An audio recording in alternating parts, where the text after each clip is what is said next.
Assalamualaikum warahmatullahi wabarakatuh. Teman-teman, kembali lagi bertemu dengan saya. Kali ini kita akan bahas lebih dalam tentang prinsip-prinsip asesmen ya, proses pembelajaran di masa pandemi. Nah, prinsip-prinsip asesmen ini eh, harus diketahui dan harus dipahami bahwa bukan sebuah tes atau bukan sebuah ulangan atau bukan sebuah ujian yang selama ini biasa dilakukan atau dipahami oleh para guru, tapi asesmen ini adalah sebuah aktivitas yang terintegrasi, ya, yang terpadu, yang harus dipotret oleh guru atau guru harus melakukan sebuah pemotretan mulai dari perencanaan pembelajaran hingga nanti kepada di akhir pembelajaran. Nah, semuanya itu harus dilakukan sebuah proses asesmen yang mampu memberikan sebuah umpan balik ya kepada guru terhadap hasil pembelajaran, terhadap proses pembelajaran, sehingga umpan balik ini bisa memberikan sebuah informasi yang utuh, sebuah informasi yang benar dalam menentukan langkah-langkah proses pembelajaran selanjutnya. Nah, jadi sebuah paradigma yang harus dirubah oleh guru, oleh para pendidik agar proses asesmen ini bisa dilakukan secara utuh. Sekarang kita lebih mengenal asesmen karena pemerintah meluncurkan standar asesmen nasional selaku pengganti dari ujian nasional. Tapi ini bukan pengganti ujian nasional, melainkan adalah sebuah alat yang digunakan untuk memotret kondisi mutu pembelajaran di sekolah-sekolah di Indonesia. Jadi bukan menentukan tingkat capaian hasil belajar anak-anak, tapi melihat sebuah proses pembelajaran yang selama ini dilakukan oleh sekolah. Nah, asesmen nasional inilah yang dilakukan oleh para guru, para sekolah, dan pemerintah. Dan dalam lingkup yang lebih kecil, ini pun juga dilakukan oleh guru-guru. Sehingga dengan paradigma asesmen yang sekarang ini, guru-guru pun juga harus menyesuaikan proses pembelajarannya, treatment pembelajarannya berbeda dengan pembelajaran di masa-masa sebelumnya. Yang kedua, asesmen juga harus dilakukan dengan prinsip keleluasaan dalam penerapannya. Keleluasaan ini dalam aspek misalnya waktu, ya. Jadi waktu asesmen tidak melulu di akhir pembelajaran, bisa dilakukan dalam sepanjang proses pembelajaran. Guru pun juga bisa melihat asesmen, bahkan di awal-awal pembelajaran guru pun juga bisa melaksanakan asesmen. Jadi waktunya sangat luas, sangat bebas.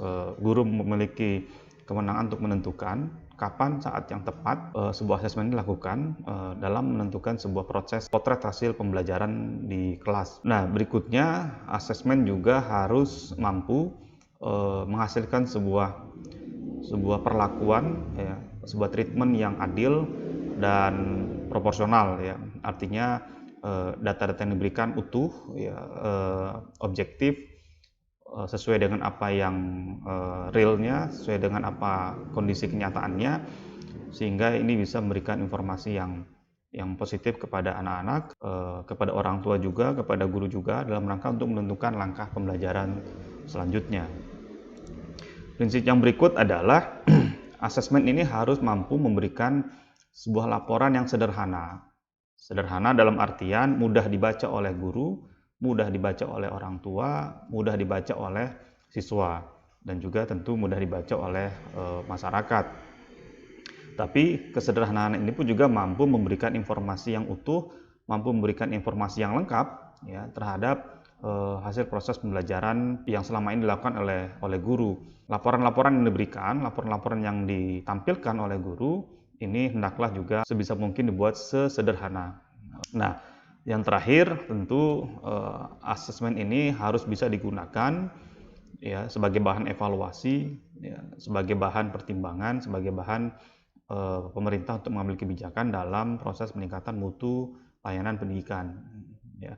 Jadi dengan asesmen yang pas, dengan asesmen yang baik, dengan proses asesmen pendidikan yang yang akuntabel, yang kredibel, yang valid, maka kita bisa mengambil kebijakan yang tepat, kita bisa mengambil kebijakan yang proporsional untuk kita menentukan ya bagaimana langkah-langkah proses pembelajaran berikutnya, bagaimana meningkatkan hasil pembelajaran yang lebih baik, bagaimana kita bisa memberikan sebuah layanan pendidikan yang ditangkap dengan baik oleh anak-anak, ya diterima dengan baik oleh anak-anak dengan masing-masing kompetensinya, dengan masing-masing keunggulannya, bakat dan minat dan sebagainya. Nah, kelima prinsip-prinsip asesmen ini tentu menjadi lebih lebih lengkap dilakukan oleh guru ketika proses pembelajaran dilakukan secara blended ya, tatap muka terbatas dan juga pembelajaran jarak jauh ya. Apalagi pembelajaran jarak jauh tentu tidak mudah kita melaksanakan proses asesmen, melaksanakan proses testing, ujian atau ulangan atau penilaian-penilaian terhadap hasil pembelajaran kepada anak-anak yang selama ini kita berikan pembelajarannya secara jarak jauh. Makanya prinsip-prinsip ini bisa menjadi patokan, bisa menjadi pegangan untuk kita melaksanakan proses asesmen teknis dan bagaimana pelaksanaan di kelasnya tentu guru-guru jauh lebih paham, guru-guru jauh lebih mengetahui ya, prinsip-prinsip ini bisa dipegang ya, agar kita tidak kembali terjebak kepada proses penilaian-penilaian yang selama ini kita lakukan, yang umumnya terjebak kepada proses penilaian kognitif.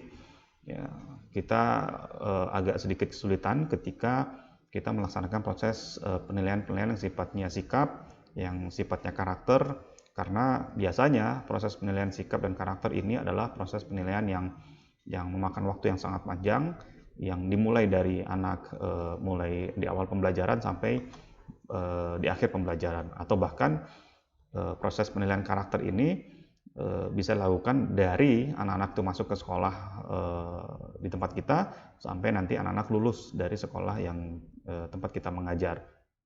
Nah, ini menjadi perhatian yang harus kita perhatikan bersama-sama sebagai seorang guru dan pendidik, bahwa asesmen yang kita lakukan sebisa mungkin juga bisa menilai karakter, bisa memotret ya karakter anak-anak, sikap anak-anak, karena sikap dan karakter inilah yang nanti akan menjadi modal ya bagi anak-anak dalam menghadapi perkembangan kemajuan di dunia ya, terutama mungkin dalam menghadapi revolusi industri 4.0 dan juga social society 5.0. Itu saja, mudah-mudahan prinsip-prinsip ini bisa digunakan, bisa dipakai, dipahami, dan implementasinya bisa lebih baik di ruang-ruang kelas kita, di ruang-ruang pembelajaran online kita. Terima kasih. Wassalamualaikum warahmatullahi wabarakatuh.